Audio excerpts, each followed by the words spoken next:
Hello everyone, welcome to Now Try It with Wine. I'm Mary. And I'm Abby. Today we are doing our first main full episode of our new season of Now Try It with Wine, where we're going to dive into identifying trauma and some of the root causes that we are unaware of. Because I something stuck with me with the last episode when Abby was like, I have no trauma. So then I was like, but I think that there's a lot of people who think that. And I'm kind of looking forward to this episode because maybe together I could probably identify if I have gone through trauma or I don't know. And it could be something a little insignificant that you didn't realize was playing such a big role in how I operate in the world. Yeah, because I think I have that problem where I don't think it was a big deal, but then I change my perspective in a certain way and I start reacting to things differently. And I'm like, well, maybe that was a big deal. Right. So before we get into the discussion, we kind of just want to do a couple of our mental health check-in questions. We want to keep these as positive as possible. So the first question is, what is something you can give yourself props for this week? I guess for me, because I'm working on this whole being vulnerable with people, and I don't want to say get help, but allowing myself to be open with others and not so closed off, because I feel like if I'm closed off, then I'm not going to seek the help I need. Yeah. Or if I need advice or if I need to vent about my frustrations, I usually keep it to myself and I'm closed off. So I'm working on being more open. And I know, I'm talking to a new person. What? Right. Seeing someone new. And I know it's only been 2 months. And like for me in my head, I'm like, I cannot be too vulnerable with this person. So when we hung out on the weekend on Saturday, I don't know what we were exactly talking about, but he looks at me and he goes, you look pensive. And I'm like, I look sad? He goes, is that what it means? So I'm like, I'm pretty sure that's what pensive means. And then he goes, well, are you sad? And I'm like, I don't know. He's like, you don't know. So I kind of opened myself up to try to explain, like, I'm not sad. I'm just not happy with the situation I'm in. Like, without giving too much detail or going into specifics, because I just didn't want to unload onto this one person. Yeah. But enough. It was more than you would have before. Yes. If the conversation does come up again, in the coming weeks or whatever, I think I would be more forward. Yeah. And not be too afraid to express my emotions. You're testing the waters. I am testing the waters. So I think I would give myself props for that. For testing the waters. Especially with someone that, we're still getting to know each other in a lot of ways. And that's a big step for me, for anyone, actually. Yeah. Like, it takes me a long time to be comfortable with someone. Yeah. Mm-hmm. I like that. That was a good step forward. It was. I actually did not have a good step forward this past week. I am very unhappy with myself because I overbooked myself again on Saturday. I did when I started to get exhausted and I knew that there was still more that needed to be done. I am proud of myself for telling people, no, I'm not going to help with that. I've reached my capacity. I'm not going to do that. Like, I'm not going to continue to exert myself when I'm already tired. Yeah. So I was proud that I was able to say that. Granted, it didn't go over well. But the fact that I was able to say, no, I need time to calm down too. And I've done a lot and I'm tired. That was a big step for me in that respect. So I put myself in the same situation that I always do. But at least this time I was able to vocalize, no, I'm good. I helped a lot today. That's good. You're setting those boundaries. Was there any kind of topic or concept that you heard about this week that you might be interested in exploring in a future episode? I don't know about this week, but it was just something that's been on my mind lately, especially when you asked me to be on this podcast. And I know it is supposed to focus on us as women being Latina women, right? And the culture. The thing is, like, for me personally, I don't feel Latina enough. Oh, yeah, I get that. Like, I don't know if you've heard the term of the no sabo kid. Mm-mm. Basically, someone, grew up in a Latino household but never learned Spanish. you know, and there, I guess it's more trying to reclaim the language by learning it yourself and trying to identify yourself that even though you don't speak the language as fluently, that you're still Latino or Latina. So I struggle with that because I'm still trying to learn Spanish. I don't speak it well. I understand parts of it, but every time I'm out, you know, in my community or even with my dad's side of the family, I don't feel like I belong. Yeah. Because I just don't feel like I represent what it means to be a Latina woman, right? And the language is so heavily kind of sprinkled into conversations that you can get lost really easily. And I think it's not only the language, but just also the way that our culture has certain stereotypes for the women. Like, yeah.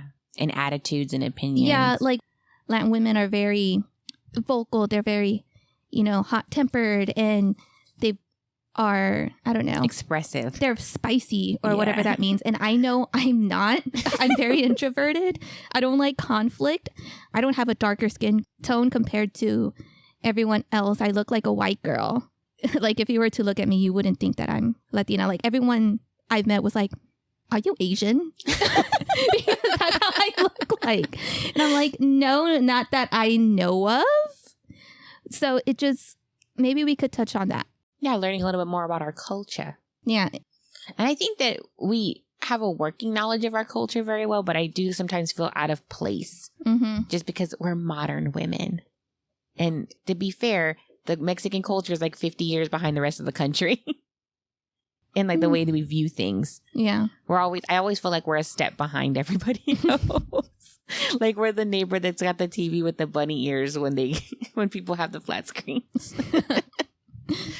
So that's an interesting topic. I would like to incorporate that a little bit more. We're going to do that a little bit in this episode today. So that'll be it. We're already making progress. Okay. A topic that I want to look on for a future episode was actually something you and I came up with in a bar in New Orleans. Wait, was this one? Did I write this down? Intrusive thoughts. How to stop intrusive thoughts. Oh. Because I vaguely remember. This was bar discussions. Yeah. But I really do. Like, I'm noticing them more and more now that we kind of openly talked about it together. So it's definitely something I want to get a better handle of, because I had a little bit of a flare up a couple of days ago and I was texting you about it and I was immediately trying to make it all my fault. And I want to get better about protecting myself and not making myself turn things into my issue all the time. Got it. That's a good one. So I think I definitely want to do that one. My last question. What is something you're looking forward to? Me and you have the same answer. I can already tell. Is it the cruise? Yes. I'm so excited to go on a cruise. I've never vacationed this much in 1 year. Mm. But it's nerve-wracking financially. Yeah, same. But we definitely got it for free. Yeah. Technically. Well, yeah. You only it cost paid. you something, but not money. Yeah. But it's still fun to get out and do things with just women. Like, even though my brother's going and it's girlfriend, but I just feel like we can ignore them. It'll be us. Like, I think it'll be fun. The most fun I had on our last trip together in New Orleans was when it was just you and I drinking, hanging out at the bar. That was fun. I think we'll just get to do more of that in a larger scale on the cruise. So I'm super excited about going. Me too. And it'll be 5 days. I know. So 5 days to definitely unplug. And that's another thing I love about my new job is that I don't really have to worry about anything while I'm gone. Mm. So I'm kind of excited about that too. Being able to unplug for a whole week. Same. Because I think our cruise starts on a Monday, it ends on a Saturday, but that means I already have 2 days before the cruise to kind of relax and stuff. And then the weekend before, I'm actually going to the beach. So, oh yeah, is it for Joey's birthday, or is that different? it's just our family trip. We do it every year. Oh, okay. So I'm going with the fam out there. So I'm kind of excited about that too. So I have 2 weekends of back-to-back fun. Nice. So this week, what are SMART goals that we're addressing? So we identified SMART goals in the first episode. So in this episode, we're actually embracing Abby's goal of embracing vulnerability through our trauma. And in my goal of being authentic and having authenticity. I feel like my biggest issue in regards to trauma is figuring out a way to own it in a way that I'm not being controlled by it. Mm. And it's really hard for me just to kind of recognize where the trauma starts and where I begin. Like how much of this is being caused by the trauma and how much of this is my own issue or my own part, the role I'm playing in it as a person. Like what work I need to do on myself. And then yours is that you don't acknowledge it. Well, I mean, again, and maybe it's just either I don't want to acknowledge it because I really do not know. Like, I'm pretty sure there's something deep down or something that happened in the past that I just glossed over because when it was happening, I was going through it and I wasn't really thinking about how it'll affect me in the future. Yeah. Like, I don't know. I can get that. I don't always think so big picture when they're happening. And it's not until later, like, what is it, retrospect or... Retrospect. In retrospect. Yeah, in retrospect, you see a lot more than what you were willing to see at that time, especially when there's probably other things going on at that time for you to focus on. Yeah. So kind of as like an icebreaker activity, we wanted to list a couple of cultural issues that can affect someone and how they process and deal with trauma. So we're going to focus specifically on Latino culture because we are Latinas. Mm-hmm. So Abby, hit us with the first one. The first one is collectivism and familism. So in Latino culture, it often places a strong emphasis on the family, on being a close-knit family and having those relationships and community support.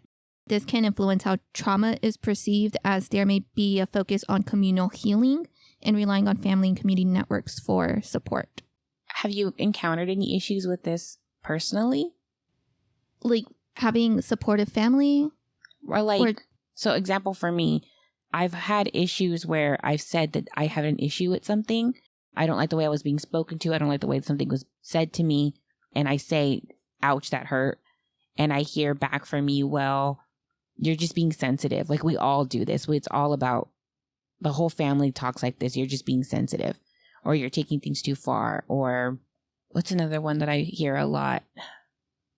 Or like, it's just the way it is. Yeah. Or maybe you shouldn't bring that up because it's going to affect my relationship with somebody else. I get what you're saying. Okay.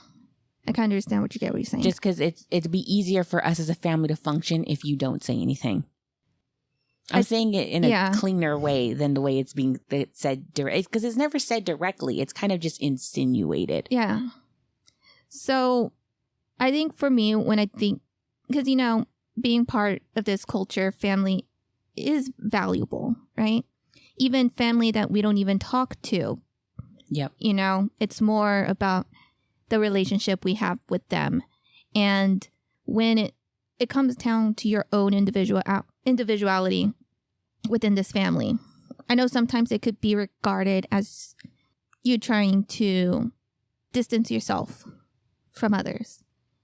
And I don't know if I necessarily had that problem, but I think it was more, and maybe along the lines that you were talking about, of how not voicing your own opinion or not saying certain things because you don't want to form conflict within the family. And for me, growing up, again, I avoided conflict all the time. I never liked it.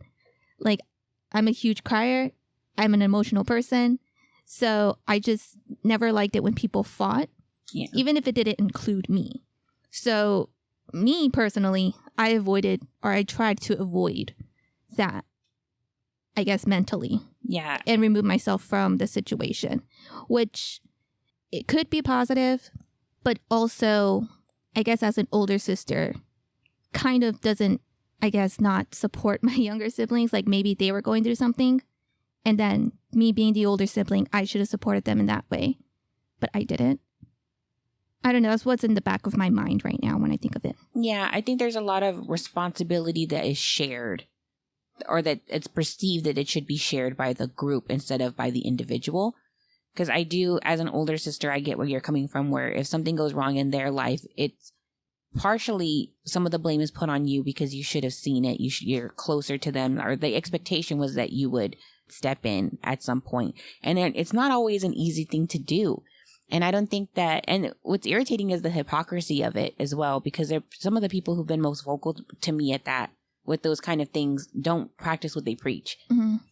So I get what you mean about kind of like the minimalizing of your individuality when it's in service of the bigger family. And your value is placed on what your contribution is to that bigger family. So I get that. Okay.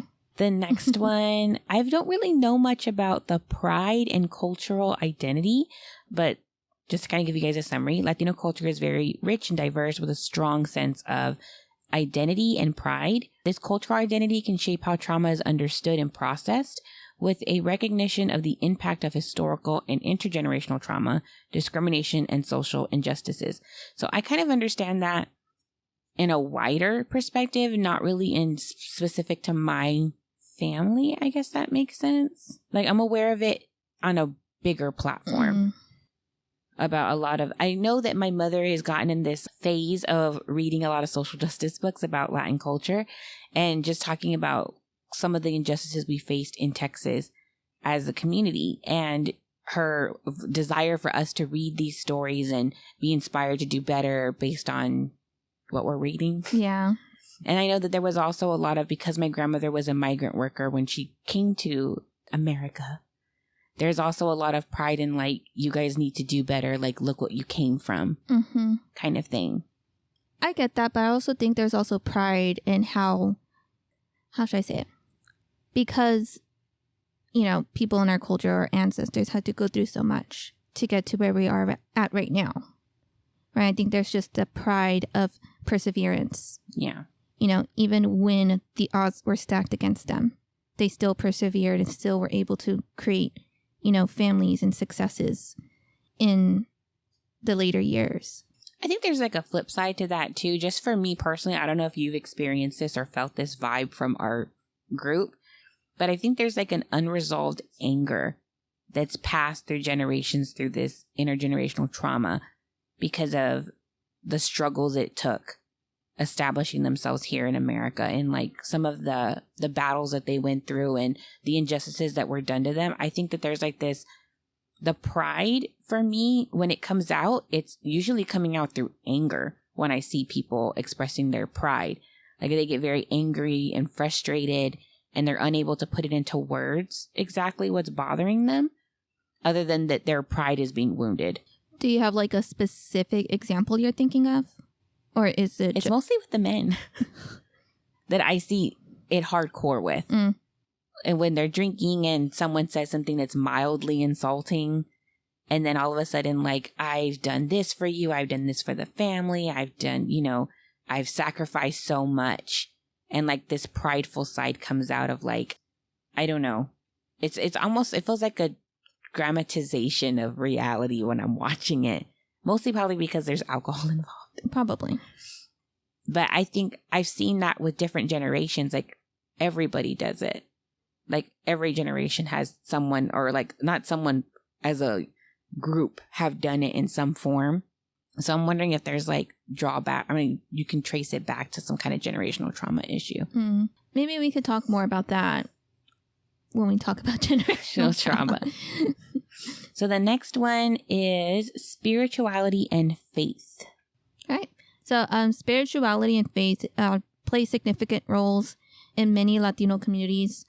Religious beliefs and practices may provide a source of strength, comfort, and healing for individuals who have experienced trauma, as well as shape the cultural understanding of resilience and coping mechanisms. And I know growing up with grandma, deeply Catholic, but really didn't go to church every Sunday.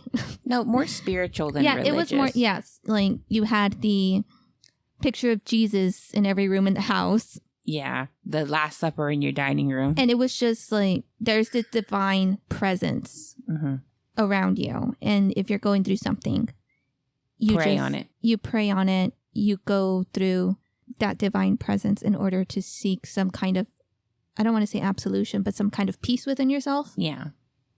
And then, like, if for the big stuff, go to church. Yeah, go to church. Like communion. Yeah. Go to church. Or you would go to one of the religious stores. Like, it's not really a religious store per se. It's more like our spiritual, cultural stores to pick up, like, oils and water. I remember when my mom and dad were separating. Like, well, not separating, but they were, like, on the cusp of separating because there were already problems. My grandma saw that.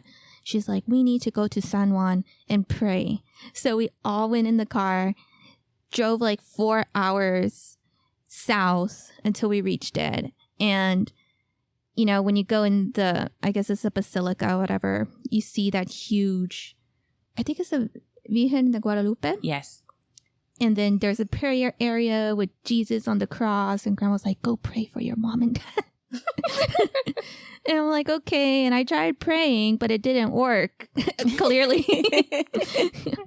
But she did me on the same ones, but I don't remember what specifically triggered it. I think she just wanted to go a couple of times. I'm sure there was something going on in the adult realm that I was unaware of that prompted it. But I do remember her being the catalyst of taking us there. Like her voice, her sons wanting to make her happy and taking her. And like we went on those trips before, you know, my parents were having problems. And of course, there's the gift shop where you get to buy the bracelets, the rosaries. You get to buy gallons of holy water, which my dad did. Because, you know, we need to bless the house often. Mm-hmm. So, yes, that religious aspect and I think is very prevalent. For coping. And I also think it's also because I don't know if I'm going to just call it the Catholic shame. So I think it can also, as much as it can be a force for good in helping people get through trauma, it can also be the source of a lot of trauma, especially for people in our culture. I remember my grandpa would tell us stories about how when he only spoke Spanish, his household spoke Spanish. And when he went to school, he went to a Catholic school and the nuns would hit them with rulers if they spoke Spanish. So there's a lot of like mixed emotions for him when it comes to religion. Even though this thing's kind of happened to him, his family was still very heavily religious. So it's not like he got to step away from the church as a child when he was being abused inside the church system. So I think that there's a lot of, with every one of these things, there's a lot of nuance to it and it could go either way. Yeah, it could go either way. So the next one is machismoism. Or machismo and gender roles. Ugh, I'm already shaking thinking about it. Traditional gender roles and expectations such as machismo, the belief of strong masculinity. And can you say that one? Marianismo. Oh, I like it. You sound so Mexican. Be quiet. Girl, we're going to be put on a stake or something like, you're not Mexican. No. But we know. We're born in America. Basically, it's the idealization of female virtue can influence how trauma is perceived and expressed within the Latino culture. These cultural norms may create barriers for individuals in seeking help and expressing vulnerability. I hear a lot from the men in my family ever since I've been talking a little bit more about, you know, the female perspective. Of course, they want to chime in with the male perspective. I never really gave much thought to how men are seen as the providers and how heavy the weight of that really is. Like how deeply it's ingrained that any kind of failure on your family is a reflection of you. Financially, right? Yeah. Because I would imagine that also being a matriarch of a family will have the same effect. Not on the financial aspect, but emotionally, spiritually. Or the situation that you are in, because you need to treat your kids better. You need to raise them better. Or take a stronger hand. Mm-hmm.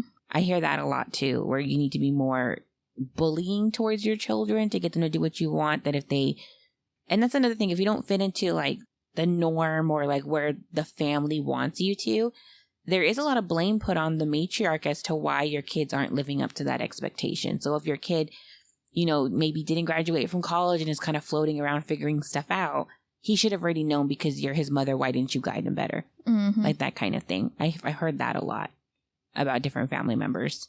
And then, of course, the gender roles themselves, you know, if a woman wants to step out of just being someone's wife and having her own thoughts and opinions, it's sometimes interpreted as disrespectful to your husband. I don't know what it is to be married. You do. But I think, especially with people in our generation or even younger, I think we are more stepping away from that. Mm-hmm. Just because of this, I guess, the situation that we're all living in. A single person cannot be a provider for a family now unless they make a good amount of money. Yeah. Right? So it does take two people with two incomes in order to survive. So I imagine it is changing, but I still believe that there is this, I guess, this lingering of machismo, especially with men, right? Because they want women to be a certain way. And it may even be little things, right? Like I just want dinner every night. Or my lunch made for me. Even though you have to work too, I still want my lunch made for me. And I'm pretty sure it's just not, within our culture. I think it's any culture. It's being spread out, Because I think as society, not just our culture, they idolize men. Like what we talked about in a different podcast. But you'll hear about it later anyways. About how society tends to build things around men and women just have to kind of adjust into it. I do think that that's just the way the world works. And we're all just trying to figure out how to adjust that, given this new age where women are having just as much financial control as their husbands. Yeah, and I know it's not just the women making changes. Like I know men are also there are some men that are also being accommodating. Like you don't have to take all this mental load. Like give me some of that too. We'll work together. It's a partnership in marriage. I feel like a failure if I give him too much of my mental load. But we'll talk about that in a different... Yeah, we'll talk about that in a different episode, not right now. So I'm going to go ahead and just move on to the next section. So according to woventraumatherapy.com, there's a list of trauma-induced behaviors that you should look out for yourself if you're wanting to just do a little more introspection and see if you have any kind of trauma that you're unaware of. So these behaviors are linked to trauma. So just because you have them doesn't necessarily mean you have a trauma, but they could be indicative that you have something going on that needs to be addressed. So frequent isolation. I do that. I teeter on this one. So sometimes I go real extreme where I won't leave my house for a few days and I don't want anyone talking to me, or I'll spend days with people so I can avoid being isolated. I don't think I have this problem. No, I think you're comfortable in being alone. Like I don't think you're doing it to isolate. I like my solitude, definitely. Yeah, I don't think you're doing it to avoid the world. And I have moments where I'm okay with the solitude, but then I feel like I still teeter-totter for the majority of the time on the two extremes. Terror-filled ruminations. What's a rumination? I feel like I know what it is. It's like... Thoughts? I know what ruminating means. Like you're thinking about it. Yeah, like you're marinating in it. Yeah, you're thinking about it, like those intrusive thoughts, right? Yeah. But they're terror-filled, what fills you with fear. The ones that give me anxiety. Needing to be around people all the time. I don't need to be around people all the time. Like I said, I teeter-totter between the isolation, and it just depends on what I'm feeling I need. Feeling disconnected despite appearing sociable, happy, or high achieving. What? You guys just added me like that? You think this is about you? They're like... I always got a lot of feedback before I started being more honest about how I felt, that everybody thought I had it together all the time, that I didn't have any issues, that, because I am very sociable, very happy, very high achieving, very organized. And people just assume that because you're like that, you got it all figured out. Mm-hmm. But it's a mask you put on. So I don't know if other people feel that same thing, but there's one. Jumping from commitment to commitment. I don't think I have that issue. I don't think I do either. Yeah. Clinging to unfulfilling careers or people. I definitely cling to people who I know I should probably stay away from. You cling. I'm looking at you. I know, and I'm like, no, I don't. What are you talking about? Yeah, but you know what? I think I do. Yeah. My career, I just need something to survive by. I love it, but I love the idea, just not the other things. Yeah. So. Saying it's okay when it isn't. Oh, I do that all the time. I was going to do a hair flip at you you better. I do that all the time. I say it's okay all the time. Believing that other people are more worthy or valuable than you. I do that. I do that. Avoidance of intimacy. It depends. I have to, for me, intimacy is very heavily linked to connection. Yes. And if I'm not feeling that connection, I will avoid the intimacy part of the relationship with just hugging people, or it's not just about sex. It could be anything. If I'm not feeling very connected to that person, I don't know what to do with my hands kind of thing when I'm around them, or how far away I should sit. It can be awkward for me if I'm feeling unsafe. Uncomfortable slowing down or being alone. I don't think I'm uncomfortable being alone. Although there are times when if I'm just in one of those, very stressed states in my mind and I'm just overthinking a lot, being alone could seem scary to me. Yeah, same. I think it just depends on how deep in your thoughts you are. Mm-hmm. Do you want to do the next one? Fear of being out in the world? I know some people have that, but I don't. Yeah, me neither. Overvaluation of distractions like sex, food, or alcohol. I think there's a lot of addiction in our circles. Mm-hmm. So I can see that one. I don't think I'm not going to lie, I drink a lot. But I don't have to drink all the time. It's not like if I'm on vacation, I'm going to drink. If I'm at someone's party, I'm going to drink. But if I'm like during the week, maybe I'll have a glass of wine with dinner, but I'm not going to kill a couple bottles in a night, every night, or any kind of it's not consistent. Yeah. Difficulty leaving a toxic relationship, current or past? Yes. For me, I've done that. I think I have done that too. Exhaustive self-shaming. I do that all the time. Me too. Like, we're trauma why bonding. did you do this, you stupid? Yep. I'll call myself every name in the book. Like, you're not as smart as you think you are. Mm-hmm. But I know I am. But my mind is telling me otherwise. Yeah. Or you're not good enough. I get that. I question myself on that all the time. Like, am I good enough for anything? My career or my relationship with people? Yep. My family. Mm-hmm. Excessive criticism or judgment of others. I have excessive concerns. I don't really everybody has their own journey, but I will see something that is concerning to me and it bothers me.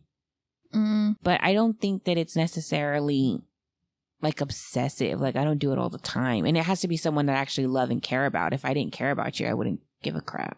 That I'm real good at. If I don't really know the person or don't really like them, I have no issues letting them live their life and fuck it up. Mm-hmm.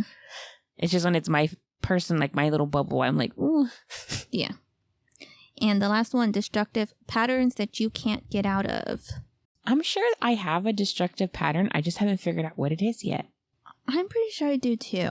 And I'm trying to think really hard, what do I do when I'm feeling moments of shame or I'm just, guilt tripping myself. I don't know. We'll have to do a pattern identification episode where we can focus more on that. So before we get into the actual discussion regarding identifying our personal trauma. I felt like that took a long time. It did. But you know what? It's fine. Yeah, we're just laying groundwork. Yeah. So before we get too heavy into it, I wanted to introduce this episode's wine. This is an Abby pick. I didn't buy it. It was gifted to me. It's still a pick from you. Okay. Well. Stella Rosa La Original. Pineapple and chili, semi-sweet. It is a low alcohol grape wine specialty with natural pineapple and chili flavors.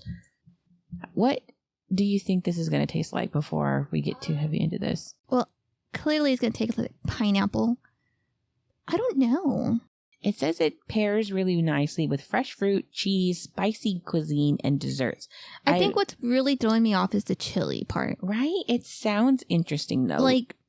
I don't know. When I think of chili, I think of a mangonada or something. And honestly, with me and chamoy, I really don't like it. Or the tajin. I love tajin. I'm not a fan. I have to be craving it. So I'm hoping I like this one. Initial smell. It's got a little bit of a spice to it. It does. I do like it, though, so far. Smell. I get a lot of the pineapple notes, too. I'm swishing in the I'm trying glass. to figure out what it smells like. It smells like some kind of Mexican candy.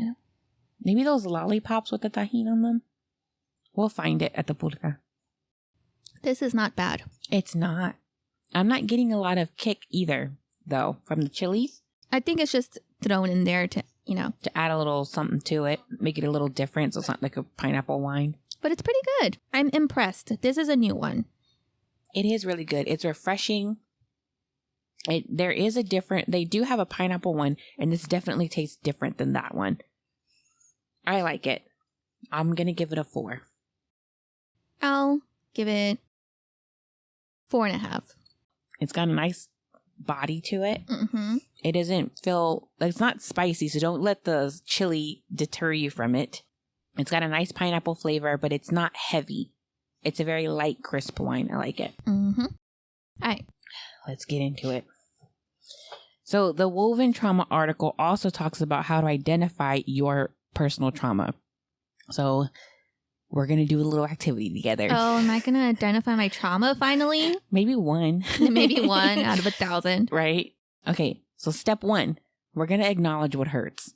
Reflect on these statements, and then we'll kind of sit here and kind of ruminate on it. Okay. See, I'm using the word I just Ruminate, learned. you see? We're going to use a couple different statements. So here, big things you don't talk about, but feel defined by. You like visibly... And you know what? The funny thing is, I looked through this last night, like fully prepared, and I'm still not prepared. And you like visibly like shook with when I said that. You don't have to say it out loud. We're just ruminating. Yeah, on we're it. ruminating. Things that have changed you in ways you haven't even fully processed. Mm. All those little hurts that bleed out in your daily life, like with your work, your relationships, and your creativity process. The way you think about yourself and other people. Mm. You do the next ones. How you parent your children, but I guess if you're a parent. Yeah, I'm not a parent. Yeah. I'm a dog mom. But I'm a cat mom. And my cats don't give a shit. I know. My kids don't listen to me either. Right. How triggered you are by your spouse, partner, or family members. Mm-hmm. Your response to imperfection. Fears or cravings in social situations. So once you kind of acknowledge any kind of pain you've gone through, the unconscious mind will reveal other painful memories and buried hurts. And this can be a little overwhelming. I think if you're going to do this kind of work, I should probably say this at the beginning. If you feel like it's too much, stop doing it and reach out to a mental health professional, because it could cause you to have unhealthy reactions to things like addictions with different substances because you're thinking too on it and you don't have a healthy way of processing it. Mm. So that's just my little 2 cents on that. So at this point, we're just looking at allowing you the space to feel curious about yourself, curious about what your tics are, what your feelings are, any kind of rejection and feelings you have or leaning away. I know in the last episode, and we did talk about it a little bit at the beginning of this one, I added this as a special note because I actually really like this part of the article, where we talked about our insecurities and validating our own pain, especially when you and I both have the issue of comparing our pain to other people's pain. Mm. The article had an amazing little section that was reaffirming to me. And the quote is, "You don't need to feel shittier to be worthy of attention or healing." And I don't know, when I read that, it blew my mind. Mm. Because I often find myself, well, it could be worse. There's other things that could be happening. I should just be grateful and move on. Mm-hmm. That's what I feel all the time. And it was kind of validating to hear someone say you don't have to feel like shit you don't have to. I always feel like I'm a masochist at some point where I just like the pain because I just keep putting myself in this situation. So I keep blaming myself for it. Mm. But I don't ever do anything to fix it because I don't feel like it's my right to fix it. Does that make sense? I understand. I think for me, because again, invalidating my own pain or my own, experiences because other people have it worse, right? But at the same time, I still sometimes feel like a shitty person. And it's not like me being shitty to other people, more to myself. Yeah. Right? Like, I should have known better. Why did I put myself in this situation? Like, what could I have done to prevent it? Why didn't I speak up when I was supposed to? A lot of those things. Yeah. That makes me feel shitty. There's a lot of like self-blame and judgment that I do to myself. Mm-hmm. And I get that. I do, from what you were saying. And to me, that is easier for me to process than having other people tell me, well, you are a shitty person. And I don't know if I mentioned this before in our episode. I don't know if I ever mentioned it. But like, if I'm able to do it to myself than when other people do it to me, it's easier for me to swallow. You know what I mean? Yeah, I can get that. Because I'm already beating myself down. I'm already telling myself these things that probably aren't true, but I make it true because I don't want anyone to see me as irresponsible of what I did, of my own actions, right? Yeah. Even though I probably didn't do anything, but I don't want other people to be like, well, she can't take accountability for what happened. Oh, I feel that a lot, where I have to like rake myself over the coals about something before I'll address it with someone, because I have to make sure, like on my own ridiculous scale, that I wasn't culpable in some way. Because then any kind of culpability that I perceive that I have immediately absolves them from any of their culpability. If I can make, like if something bad were to happen at all to me, I would have to run through the situation hundreds and hundreds and hundreds of times in my mind to make sure that I didn't cause this somehow before I would even address it with somebody. Even if, like, for example, let's say someone said something to me that I didn't appreciate, like a man at a bar. I would be like, well, what did I say? Did I smile at him? Did I wave at him? Did I move in a direction that might have enticed him? And if I can go through my own beating over it and still feel, no, you didn't do any of those things, then I'll address it. But I feel like so many people in my life never took any kind of accountability for their own actions, that I feel like this hyper awareness to take as much accountability in my own life as possible, if that makes sense. No, that makes sense. And I think also for me, that goes with my whole goal of embracing vulnerability, right? Because I'm the person that I'm going to figure out how to solve the issue on my own. I don't want any help, because I'm good. I got this taken care of. Whether it's my job, whether it's other outside things, I don't need help because I'm going to figure it out eventually. Yeah. Right. And that's also kind of in a way for me to take accountability when I shouldn't have to, especially with situations that really don't involve me. But it's in some weird way. It's just. Like for me, I also know another aspect of it, and I think that's what I'm hearing from you too, is that it gives us a sense of control over things that we don't really have any control over. And I think that gives us our own sense of control over the situation when there might not be. And I have a real issue with not being in control of situations. And I know that's because of trauma. Mm-hmm. So I know I have an issue letting go and letting other people sometimes take the lead. I've gotten better about it because I tell myself, okay, Mary, back off. Back off. It's okay. Loosen the control a little bit. But to me, it's a safety mechanism, because if I can be in control of it, then nothing bad will happen because I can anticipate. And who better could you anticipate than yourself? Yeah. Because you already know what you're going to do. Mm-hmm. You don't know what other people are going to do. And other people are shown to be unsafe. And unreliable. Mm-hmm. I got that. I like that. So now that we're curious, that is step 2, is to get curious. When you take a closer look at these little hurts, what are they saying? Like, despite the anguish that you might have felt over what was caused to you, or of being ignored or minimalized, or because they don't necessarily have to be life-threatening, but let's talk a little bit about times where you were shamed, humiliated, terrified, disregarded, or shut down, chronically gaslit in adult relationships. I think that's a good one we should talk about. Mm-hmm. Explore this through a little experiment. Think back to a time in your life when you needed help from a parent or caregiver and you tried to express this need. I'll do this one because it'll be a little easier. You could do it. And maybe if there's something that you say that triggers a memory, then I'll talk about it. I remember when the abuse at home had gotten pretty bad. I had spoken to a counselor at my elementary school. And when we weren't living where I'm living now, we were living more isolated, basically. I didn't have really anybody else to talk to. Another classmate of mine, I'm not going to bring up exactly what led to this, but had suggested it, that I speak to the counselor. So I did. And I remember I went to a couple sessions with her. I told her everything because I thought that she could help. And I remember going home every day after those sessions waiting for something to happen. And of course, nothing happened because she never said anything to my mother or my father about what I was saying in the sessions.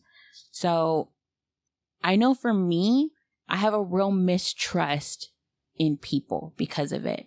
Because I always kind of assumed that if someone knew, it would get fixed. You know? Like they would save you. Yes. And I always kind of also trusted in adult figures to be responsible at all times, that they would always look out for my best interests. It just wasn't if someone else would just come in and it would disrupt this whole situation and it would get fixed. Like, because I didn't think that my dad or my mother did anything wrong, ever. I just kind of knew something was wrong. I wasn't sure what. And I think I was also looking for someone else to tell me that it was wrong. Mm-hmm. But when she didn't do anything, a part of me felt like, well, this is normal then, and I'm making a bigger deal out of it. Or maybe I must have done something to make her think it wasn't a big deal. Like, immediately I started taking my own blame for it. And I never again spoke about it to someone, like another adult figure. And I didn't realize how much I had not said anything until like some people were started making comments to me about like, well, you should be nicer to your dad, or I don't know why you don't reach out and talk to him, or, you know, don't be disrespectful to him. And I'm like, are you kidding me? This man has disrespected me my whole life. And I think that whole closed offness about when things get really bad stems from the first time I spoke out to someone and they did nothing. Okay. I think when I think. Me too. When I think about, you know, situations like this, when I clearly needed a parent or another adult to listen to me and to take action, I think most of it automatically makes me think of my dad, right? Because after, you know, my mom and dad separated, we lived with my dad pretty much for the remainder of our childhoods. Because honestly, I don't even know why. I guess because my mom, she wasn't in a stable place. Like, she didn't really have her own home. My dad kind of did, but then we moved to grandma's house when we lost the house that we had. And then from there, we moved in next to where you guys were with. I loved that. That was like, I enjoyed that you were close by and we rode the same bus. And then we go walking together with my dog.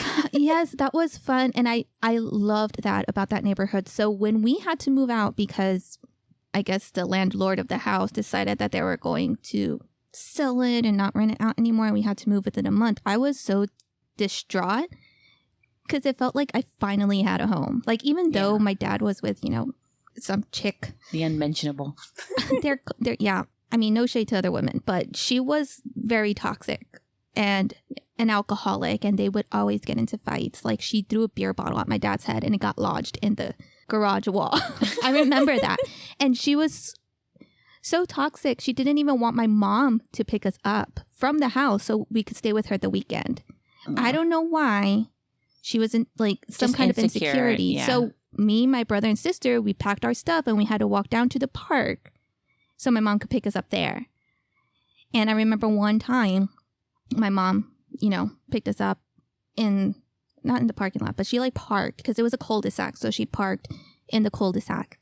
And I think I warned my dad ahead of time about this, like that morning, like a couple hours, like, your mom's going to pick us up. And I don't know what he was trying to do, like trying to convince us like to go to the park, and that his girlfriend wasn't going to be okay with it. I'm like, okay, but it doesn't matter because she's picking us up. She's not, you know, trying to get back your attention. Yeah. So I remember my mom came and we walk out.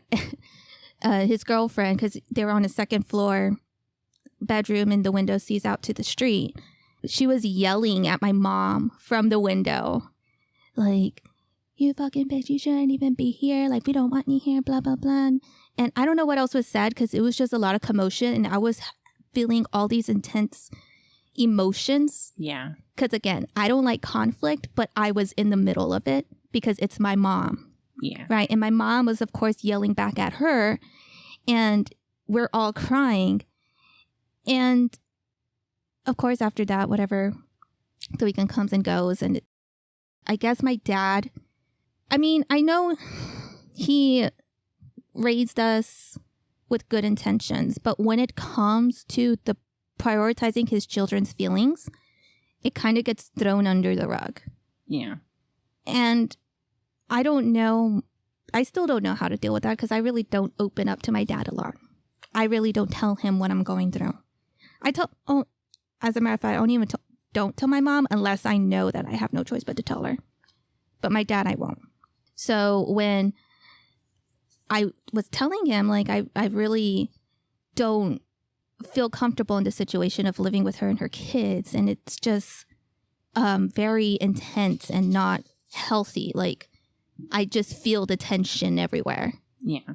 Like, I just felt like I got dismissed because he had someone and he didn't want to be alone. I can understand that. So that would probably be an example of mine. Why you're so... And it only hasn't happened that instance. It was like multiple times, but that was one that sticks out. I had a lot of instances happen similar to that growing up with my own relationship with my parents on both sides. It wasn't just one or the other. And I'm glad now I've gotten to a point where I feel more comfortable opening up to my mom and having more honest discussions with her. But it didn't happen overnight. And I still struggle to have any kind of conversation with my dad, let alone tell him how I feel about something.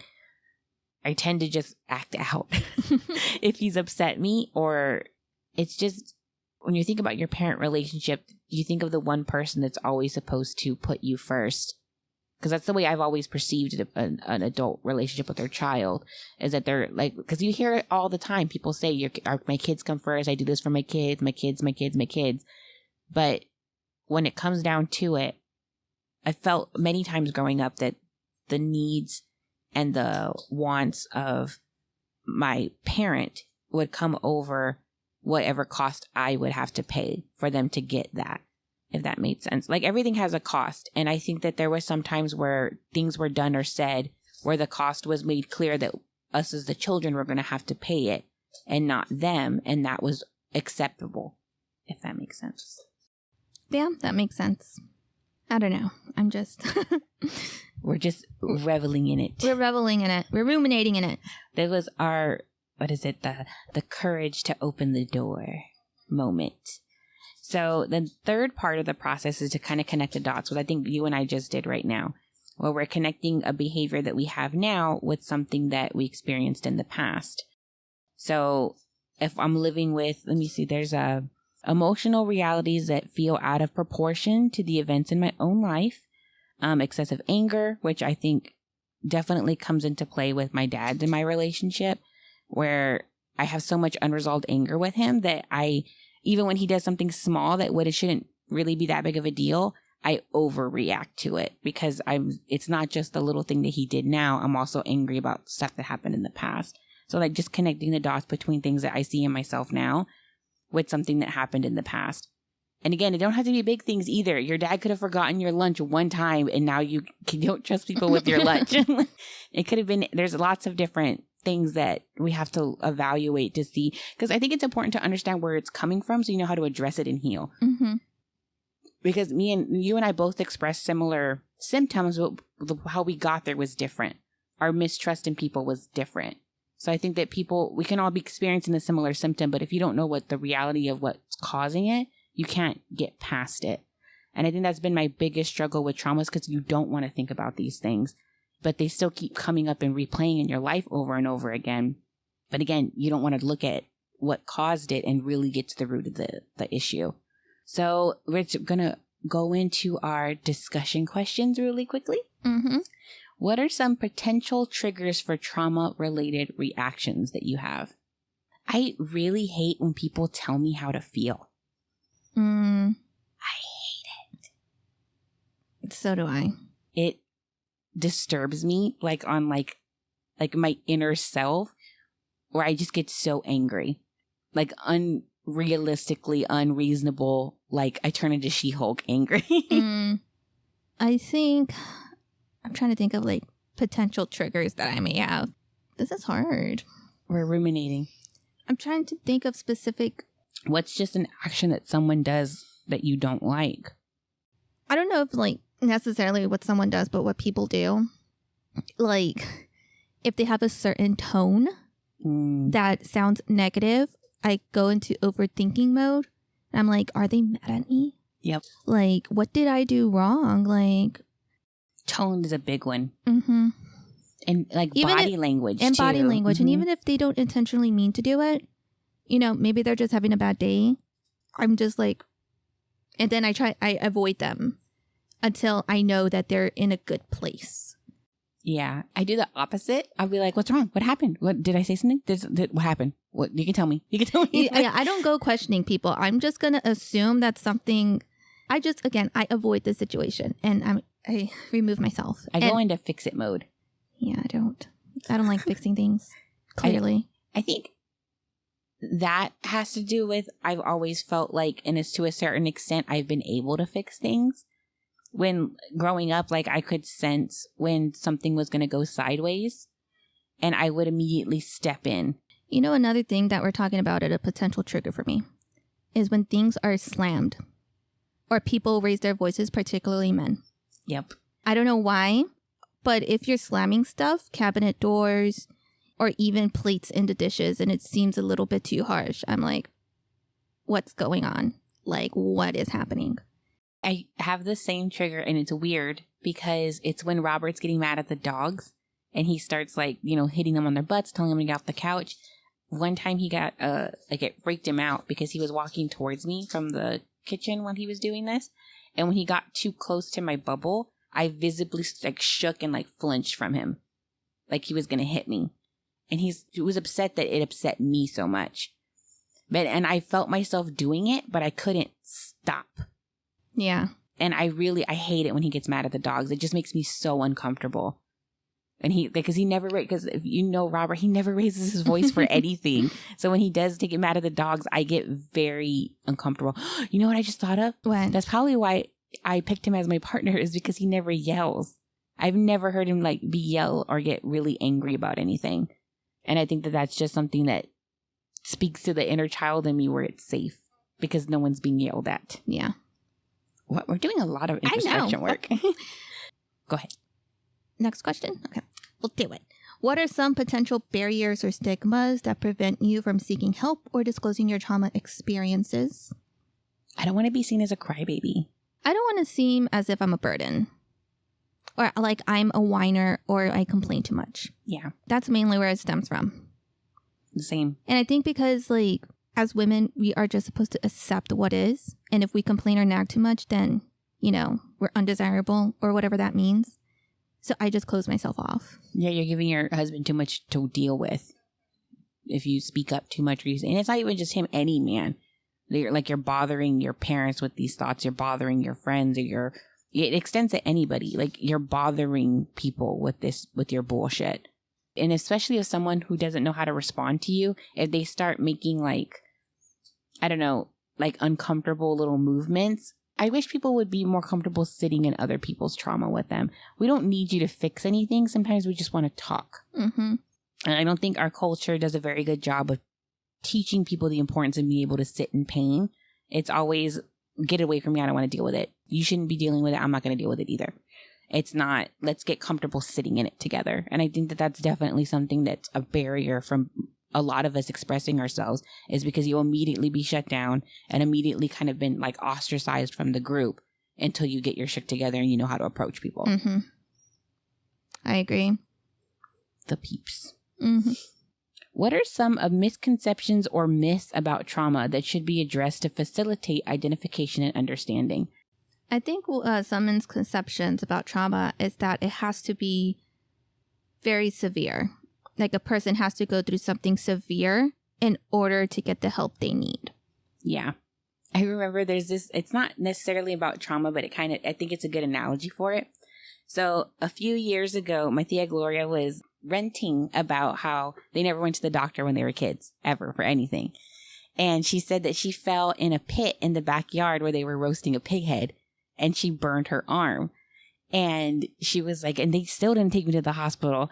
And I was 7. And my grandpa was like, no, you weren't. You were 8. If you were 7, I would have taken you to the hospital. Just this like weirdness about seeking help is, it has to be extreme before anyone will step in. Yeah. And I think that is like, I think that even though we're not talking about mental health in that analogy, I think that represents where our culture is with things. Like, it doesn't matter how bad it is. It could have been worse. If it had been worse, I would have said something. If it had been worse, I would have helped you. That kind of thing. Yeah. So I think that's a misconception.